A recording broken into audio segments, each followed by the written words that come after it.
मणिपुर जल रहा है, लेकिन जिम्मेदारों ने अपने आंख और कान बंद कर दिए हैं। पूर्वोत्तर भारत का छोटा सा राज्य मणिपुर एक बार फिर हिंसा की आग में जल रहा है। सवाल सिर्फ यह नहीं है कि लोग मर रहे हैं, सवाल यह है कि आखिर कब तक। और सबसे बड़ा सवाल, क्या सरकार सच में हालात संभालने में सक्षम है या सिर्फ बयानबाजी तक सीमित है। मैं आकृति और आप देख रहे हैं MNT न्यूज नेटवर्क। मणिपुर में हाल के दिनों में फिर से जातीय हिंसा भड़क उठी है, जिसमें कई मासूमों की जान चली गई है। कुकी, नागा और मैतेई समुदायों के बीच चल रहा तनाव अब खतरनाक स्तर तक पहुंच चुका है। गांव जलाए जा रहे हैं, लोग अपने ही घरों से भागने को मजबूर हैं और बच्चे तक को इस हिंसा ने नहीं बख्शा। यह सिर्फ कानून व्यवस्था की समस्या नहीं, बल्कि एक गहरी सामाजिक दरार का संकेत है। मणिपुर में जातीय हिंसा 3 मई 2023 से शुरू हुई थी। बीच में स्थिति में सुधार देखने को जरूर मिले, लेकिन एक बार फिर मणिपुर जल रहा है। आंकड़ों के मुताबिक हिंसा में अब तक 217 से ज्यादा लोग अपनी जान गंवा चुके हैं। कुछ रिपोर्टों में यह संख्या 260 से अधिक बताई जा रही है, जबकि जातीय संघर्ष के कारण 58,000 से अधिक लोग अपने घर को छोड़ने को मजबूर हुए और राहत शिविरों में रहने को मजबूर हैं। वर्तमान समय में स्थिति इतनी गंभीर है कि सुरक्षा बलों की भारी तैनाती के बावजूद हिंसा थमने का नाम ही नहीं ले रही। भारतीय सेना और अर्धसैनिक बल लगातार फ्लैग मार्च कर रहे हैं, लेकिन सवाल उठता है कि अगर हालात काबू में हैं, तो फिर रोज नए हमले क्यों हो रहे हैं? क्या ये प्रशासन की कमजोरी नहीं दर्शाता? इस पूरे मामले में भारत सरकार की भूमिका भी कटघरे में है।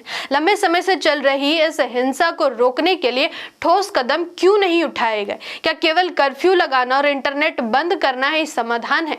सरकार की नीतियों और निर्णयों की कमी साफ दिखाई देती है, जिससे आम जनता का भरोसा लगातार कमजोर हो रहा है। रिपोर्ट्स के मुताबिक अप्रैल 2026 तक मणिपुर सरकार ने हिंसा के बाद 5 जिलों इम्फाल पश्चिम, इम्फाल पूर्व, थौबल, काकचिंग और विष्णुपुर में इंटरनेट सेवाएं निलंबित की गई थी। स्थानीय लोगों का कहना है कि उन्हें खुद की सुरक्षा के लिए अपने ही इंतजाम करने पड़ रहे हैं। राहत शिविरों में रह रहे लोग बुनियादी सुविधाओं के लिए तरस रहे हैं। बच्चों की पढ़ाई ठप हो चुकी है और महिलाओं की सुरक्षा को लेकर गंभीर चिंताएं हैं। ऐसे में सरकार के सब कुछ नियंत्रण में है जैसे बयान वास्तविकता से कोसों दूर लगते हैं। अब मणिपुर में हिंसा दोबारा शुरू कैसे हुई, वो भी जान लीजिए। 7 अप्रैल 2026 को दोपहर में मणिपुर के विष्णुपुर जिले के ट्रोंगला ओबी अवांग लेइकाई इलाके के एक घर में हुए बम विस्फोट में मैतेई समुदाय के 5 और 6 साल के 2 बच्चों की मौत हो गई और उसकी मां घायल हो गई। उनके पिता भारतीय अर्धसैनिक बल सीमा सुरक्षा बल में सैनिक है। मैतेई नेताओं ने इसका आरोप कुकी लड़ाकों पर लगाया, लेकिन कुकी समूहों ने इसमें शामिल होने से इनकार करते हुए कहा कि यह गांव उनके पहुंच वाले क्षेत्रों के पास नहीं था। फिर भी राज्य में बनी नाजुक शांति एक बार फिर भंग हो गई। संगठनों ने शहरों को बंद करने का आह्वान किया और पुरुष, महिलाएं और युवा विरोध प्रदर्शन करने के लिए सड़कों पर उतर आए। लेकिन चिंता की बात यह है कि राजनीतिक स्तर पर भी इस मुद्दे को लेकर गंभीरता की कमी दिखती है। नेताओं के बयान अक्सर हालात को शांत करने के बजाय और भड़काने वाले होते हैं। विपक्ष सरकार पर निशाना साध रहा है, लेकिन ठोस समाधान किसी के पास नहीं दिखता। यह राजनीतिक खींचतान आम जनता की पीड़ा को और बढ़ा रही है। अगर समय रहते सख्त और सही फैसले नहीं लिए गए तो मणिपुर की स्थिति और बिगड़ सकती है।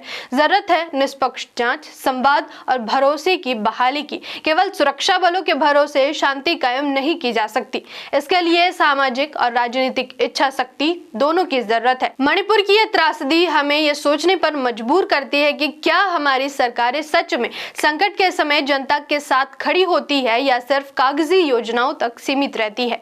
जब तक जवाबदेही तय नहीं होगी और जमीनी स्तर पर काम नहीं होगा, तब तक ऐसे हालात बार बार सामने आते रहेंगे। इस पर आपकी क्या राय है, नीचे कमेंट जरूर करिए। धन्यवाद। जय संविधान, जय लोकतंत्र, जय भीम, जय मूल्यवासी। MNT न्यूज नेटवर्क को सब्सक्राइब करें, लाइक और फॉलो करना ना भूले। साथ ही बेल आइकॉन दबाकर जन जागृति की मुहिम में जुड़े रहें।